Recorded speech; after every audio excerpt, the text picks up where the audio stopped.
भावयोगी संत ने नवरात्रा में भावों का यानी अपने भावों का जागरण करने का सोपान समझाया है और बताया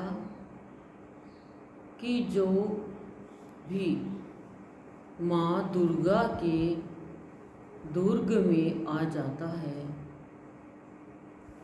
वह दुर्नीति से बच जाता है।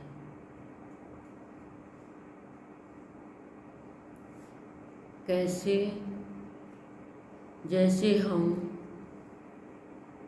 सत्संग में आ गए तो हम भी दुर्नीति से बच गए और दुर्नीति वालों से भी हमारा संत हमें बचाता है। लेकिन उससे पहले भावों का जागरण, जैसे आप अलग अलग देवताओं का जागरण करते हो वैसे हमारे अंदर में भावों का जागरण हो। जब भावों का जागरण होगा तो हम एक एक सीढ़ी यानी सोपान पे चढ़ते जाएंगे। फिर हम देख पाएंगे कि सद्गुरुदेव हमारे भावयोगी संत सगुण भक्ति करवा के हमें निर्गुणी की प्राप्ति करवा रहे हैं। सगुण भक्ति क्या है? प्रत्यक्ष भगवान की भक्ति। और निर्गुण भक्ति क्या है? उनके गुणों को ग्रहण करना, उनके भावों को ग्रहण करना और अपने जीवन को चरितार्थ करना भावों से, भावों का उद्गार व्यक्त करना। सगुण भक्ति तो हम कर ही रहे हैं। और सद्गुरुदेव हमें बताते हैं कि माँ दुर्गा ने आसुरी वृत्ति वालों से बचाया, वैसे ही हमारे इष्ट देव हमें आसुरी वृत्ति वालों से और आसुरी वृत्ति से हमारी रक्षा करते हैं। वो हमारे ऊपर प्रभाव नहीं डाल सकते। और सद्गुरु हमारे प्राण प्यारे हैं, जग से न्यारे हैं, भावों के दाता हैं। जिन्होंने इनका आधार लिया उनके विधाता बन के विधि की निधि प्राप्त कराते हैं। अब विधि की निधि क्या है? विधि की निधि है कि झूठा राग न अलाप कर, यानी झूठा राग अलापना की बजाय शुद्ध शांत व्यवहार करें। ये विधि की निधि जो अपना लेता है वो अपने जीवन में विधाता का वरद हस्त पा लेता है। भगवान क्या चाहते हैं? प्रेम चाहते हैं। और प्रेम है तो विवेक से काम करोगे, प्रेम नहीं है तो अविवेकी बने रह जाएंगे हम। फिर भावों के सोपान पर चढ़ना तो दूर की बात है, जागरण ही नहीं हो पाएगा भाव का। खाली शरीर का जागरण हो रहा है, शरीर में होश पूर्वक जी रहे हैं। वो भी क्या कि हमारा इसने बुरा किया तो हमें बुरा करना है, हमारा इसने बुरा किया तो हमें इसका भला करना है। ये है जागरण।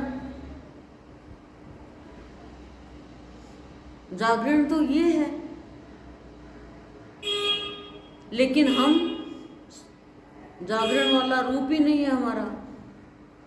जागरण करते हैं साल में 1 बार 2 बार 3 बार सभी करते हैं, लेकिन वो जागरण तो बाहर का कर रहे हैं।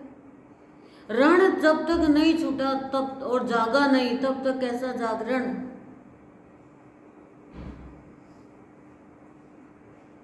वो जागरण नहीं हो पाएगा।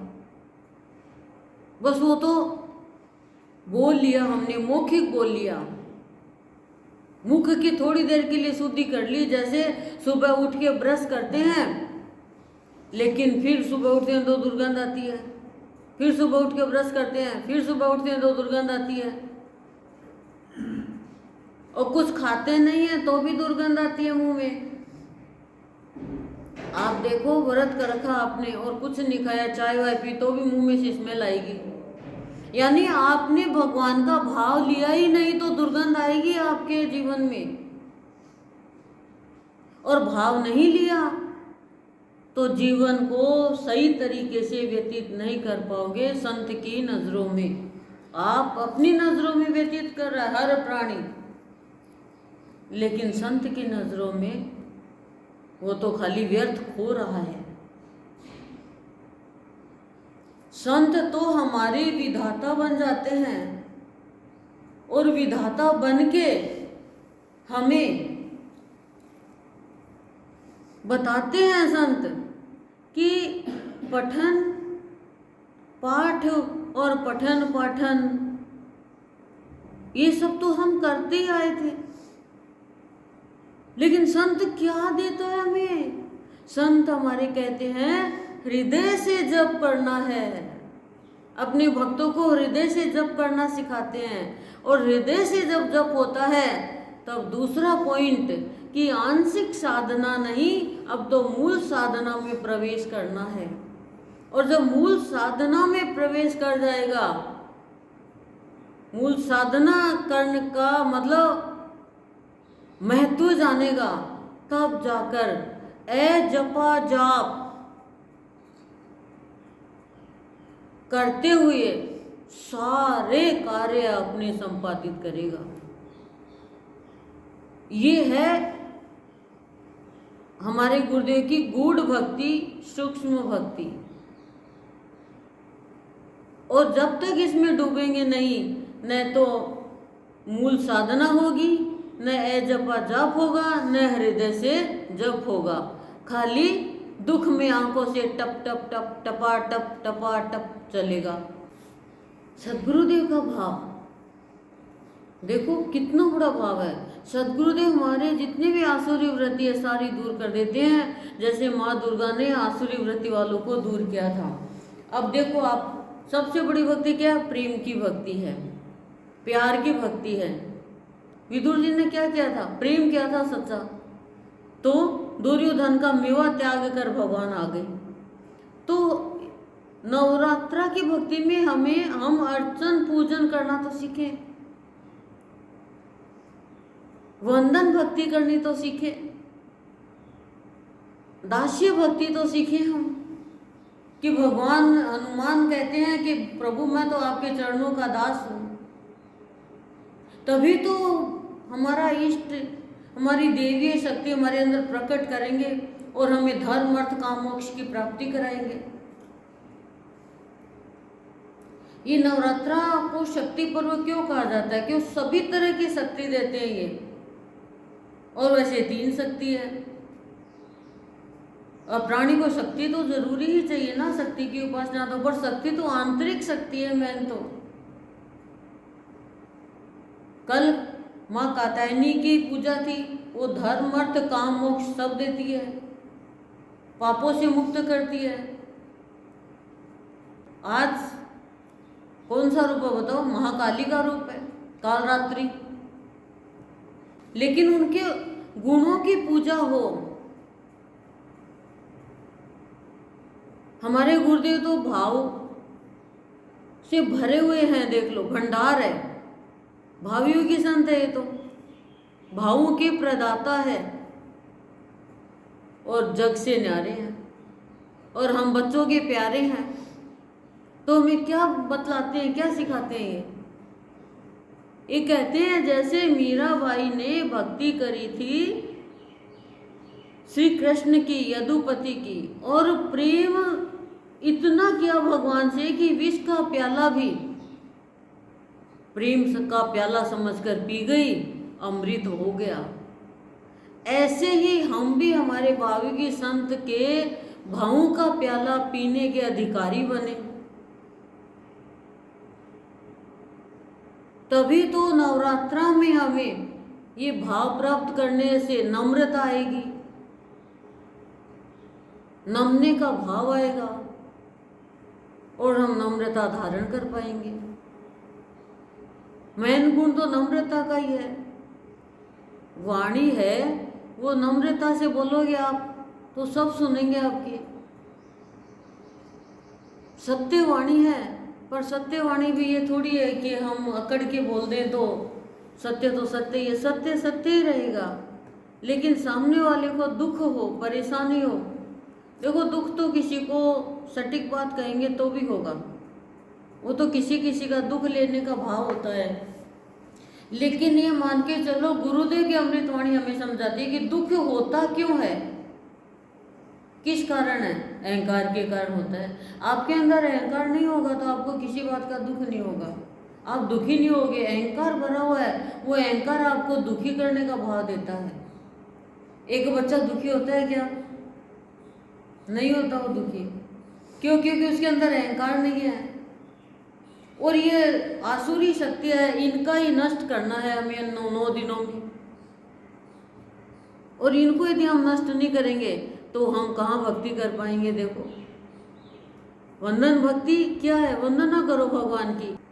यशोदा मैया के घर पे कोई पंडित जी आते हैं, पूजा करते हैं और कहते हैं आओ ठाकुर जी भोग लगाओ, वंदन भक्ति करें, वंदना करें। भगवान तो सगुण है, वो सगुण रूप में चले गए, लेकिन वो पहचान नहीं पाए। तो हम भक्ति कर रहे हैं, हम भी पहचान नहीं पा रहे हैं। क्यों? सदगुरुदेव का कहना है सात्विक पुकार नहीं है अभी। जिस दिन सात्विक पुकार होगी उस दिन सदगुरुदेव कह रहे हैं मैं तुम्हारे हृदय को स्पर्श करूंगा प्यार से, भाव से। और जब मैं हृदय को स्पर्श करूंगा तो भाव और भक्ति में बांध दूंगा तुम्हें और भाव और भक्ति के अधीन कर दूंगा। क्यों? भाव और भक्ति के जब हम अधीन हो जाएंगे तो हमारे अंदर अपूर्व आनंद का स्रोत बहेगा। अभी तो हम माया के अधीन है, संसार के अधीन है। किसने हमारा जरा सा काम कर दिया हम उसके अधीन है। और तो और हम लोभ के, लालच के, मोह के, इसके उसके सबके अधीन हो गए। मतलब अधीन कर रखा है हमें, क्रोध ने अपने अधीन कर रखा है और काया ने कर रखा है। और सबसे बड़ा आलस्य। सत्संग में आते टाइम सिर दुखेगा, पूरा होते सिर ठीक हो जाएगा। सत्संग में नींद आएगी, पूरा होते नींद उड़ जाएगी। थोड़ी देर और सो लें, थोड़ी देर और सो लें, अरे रामदेव जल्दी क्यों करते हो गुरुदेव सत्संग। और उठने के बाद में वो सात्विक मन हो जाता है, तब सोचते हैं अच्छा रहा आ गए। क्या करेंगे? स्पर्श देंगे अपना। क्यों देंगे? क्योंकि भाव भक्ति के हमें अधीन करना चाहते हैं। जब भाव भक्ति के अधीन होंगे तो हमें आनंद आएगा पूरा, क्योंकि आनंद है ही भाव भक्ति में। और क्यों देना चाहते हैं आनंद भी? क्योंकि सदगुरुदेव चाहते हैं कि जो मेरी शरण में आ गया और जो मेरे ऊपर आधारित है उसकी भावना में कर्ता की भावना नहीं रहे। यदि कर्ता की भावना रहेगी तो वो भक्ति के कार्य नहीं कर सकेगा। तो सदगुरुदेव सौंपेंगे नहीं उसको भक्ति के कार्य, सौंपेंगे नहीं। क्यों? क्योंकि वो अधीन किसी और के है, कर्ता खुद बना हुआ है भावना में कि मैं करने वाला हूँ, मैं बिगाड़ूंगा तो बिगड़ेगा, मैं सुधारूंगा तो सुधरेगा, मैं नहीं करूंगा तो रुक जाएगा, स्टॉप। तो फिर क्या करेंगे भगवान? कैसे देंगे बताओ? अच्छा निश्चिंत करेंगे पहले। क्यों? कर्तापन का भाव खत्म हो गया तो निश्चिंत हो गए। कर्तापन का भाव है तभी हम निश्चिंत नहीं हो पाते हैं। आप करके देखो, मैं भजन गाऊंगी, मेरे को राग नहीं आएगी, आपको नहीं आएगी। कल मैं पक्के सत्संग में आऊंगी, आप नहीं आ सकते। क्योंकि आपके अंदर कर्तापन का भाव आ गया। गुरुजी मेरे को बुलाएंगे तो मैं जरूर आऊंगी, मैं चाह तो रही हूँ, पर गुरुजी बुलाना, आप हाथ जोड़ के प्रार्थना है तो कैसे भी बुलाओ चाहे। तो हम कर्तापन का भाव रखते हैं तो हम गा नहीं सकते, आ नहीं सकते, बोल नहीं सकते। भावना में कर्तापन का भाव है कहीं न कहीं, तब डर लगता है। निमित्त का भाव आएगा, निश्चिंत हो जाओगे, निश्चिंत हो जाओगे, उसके भरोसे नरसिंह जी के जैसे अपने आप ही काम बनेगा। बताओ, ऐसा जीवन है संत की शरण में आने के बाद में, ये भक्तों का जीवन बनता है ऐसा। और फिर हमारे गुरुदेव